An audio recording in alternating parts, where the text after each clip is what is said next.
Good morning, everyone. It's Miss Patrick here, your school nurse. I'm going to read to you today A Germ's Journey, and we're going to learn about how all these germs are traveling and why it is that everyone says to stay away and wash your hands and everything you keep hearing everyone say, but maybe you're confused about why you should stay away from people, why you need to wash your hands so much, why you shouldn't touch your face, and those sorts of things. So this is a nice fun story about the journey of a germ, how a germ travels from place to place, and all the surfaces you might get a germ from. And so let's get started. A Germ's Journey by Tom Rook, and he is a doctor actually. This is Rudy. Rudy feels rotten. So see, you can tell that Rudy, he doesn't feel well. He's kind of sick looking. Colds are caused by tiny creatures called germs, and right now millions of germs are living inside Rudy's nose. You can see his nose is all red and irritated. He's got all those noses in there, all those germs in his nose. Now, this is about colds, but all germs work the same way and travel the same way. Right now, millions of germs are living inside Rudy's nose. Many types of germs can make you sick. Some germs are bacteria, mold, fungi, and viruses. Colds are usually caused by a virus called a rhinovirus. And so this new virus that you're hearing lots about is a virus, and it's going to travel very similar to these cold germs. The cold germs inside Rudy's nose are multiplying. They're running out of room, and they need a new home. Another nice warm nose would be perfect.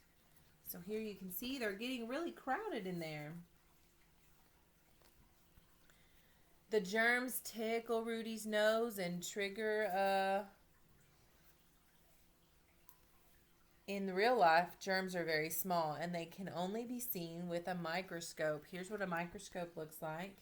If you have one, you have to have a really powerful microscope to see germs. But the germs tickle Rudy's nose and trigger a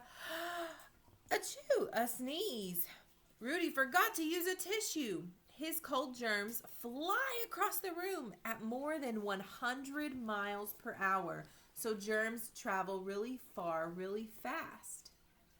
And that's why everyone wants you to cover your coughs and sneezes and wash your hands and kind of stay far away because those germs can travel far. A few germs land on Ernie, but skin acts like a suit of armor. It protects against harm. The germs won't find a new home there. Healthy skin keeps germs out, but germs can sneak into the body through cuts or scrapes or scratches in your skin.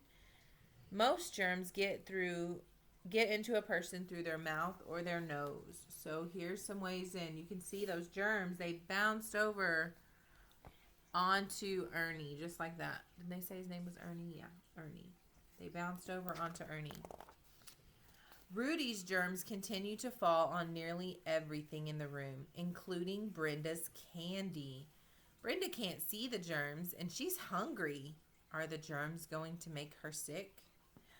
Oh, the germs are happy. They think they found a new place to party. See, they're on her candy right here. Not today. Brenda peels off that candy wrapper and throws it away. The germs wind up in the trash and not in her mouth. Germs that land on floors, desks, or even tissue usually dry up quickly and die, but some can live for several days. It just depends on what kind of germ it is and what kind of sickness it's spreading. Some of them go away real quick and some of them last for several days, which is why we want you to be careful what you touch, and when you touch something that you wash your hands, because sometimes they might not last long, but sometimes they might. We never know. Eve is going to give an apple to her teacher. Apples are supposed to be a healthy snack, but this one might make Eve's teacher sick. Look, the germs are hanging out on that apple. They say, ooh, an apple a day keeps the germies away, or that's what people say. But if it's got germs on that apple and that teacher's going to take a bite of it, she could get sick. So let's see what happens. But wait, Eve's teacher washes her apple before she eats it. The germs roll off and swirl down the drain. So that's why any fruits and veggies that we have at home that we're going to eat nice and fresh, we want to wash them first and get those germs off of them from other people. See, the teacher washed them and all those germs are going down the drain. Soap kills germs, so do hand sanitizers and antiseptics such as rubbing alcohol. Hand washing is the best way to keep the germs away, though. So if you can wash your hands, you need to wash them. If you don't have anything to wash your hands, then you can use that hand sanitizer that you have. But as soon as you get to a sink where you can use soap and water, you need to wash your hands and get all those germs off good. Some of Rudy's germs land on the classroom computer. When Chip touches the keyboard, the germs stick to his fingers. Uh-oh. So see, they were on that keyboard of that computer, or you can say it was on the screen of your iPad or your Google Chrome tablet or whatever you're using. So it's going to be on that screen or the keyboards of stuff or your phone, whatever it is you've got. Oh no, Chip didn't wash his hands after using the computer, and he touches the doorknob, the pencil sharpener, his homework, even touches the globe. And now France is contaminated with germs. So all these things that he touched, because he touched that one piece of equipment, he touched that keyboard and got germs on his hands, and now he's spreading those germs everywhere else that he touches. Yikes, here comes Jared. He types at the same keyboard that Chip just used. The germs are on the move again.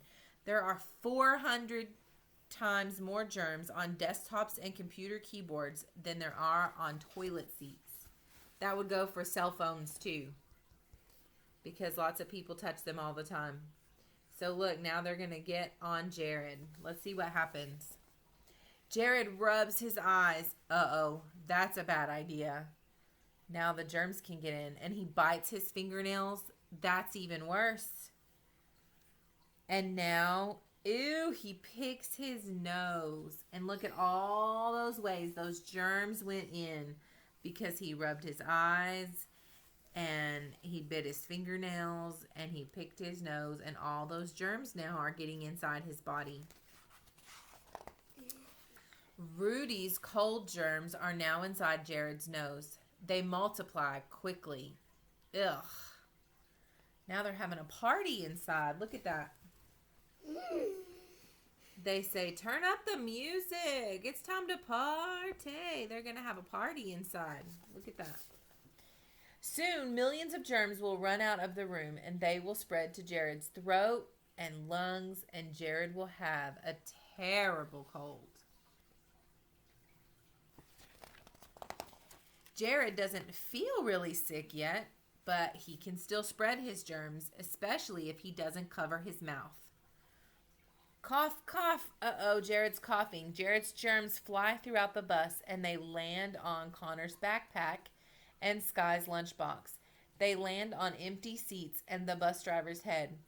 Britley yawns, and the germs fly into her mouth.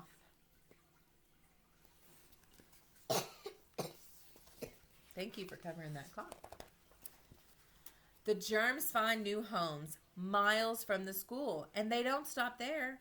They travel to dance class and piano lessons and baseball games. They travel to restaurants and birthday parties and even to the movies. So see, it was on that one bus, and it left that bus with the kids and went to all of the places that the kids went after school.